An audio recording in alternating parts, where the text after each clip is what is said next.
কচ্ছপ জলে চলে বেড়ায়, কিন্তু তার মন পড়ে আছে কোথায় জানো?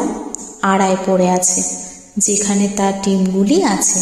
সংসারে সব কর্ম করবে, কিন্তু ঈশ্বরে মন ফেলে রাখবে।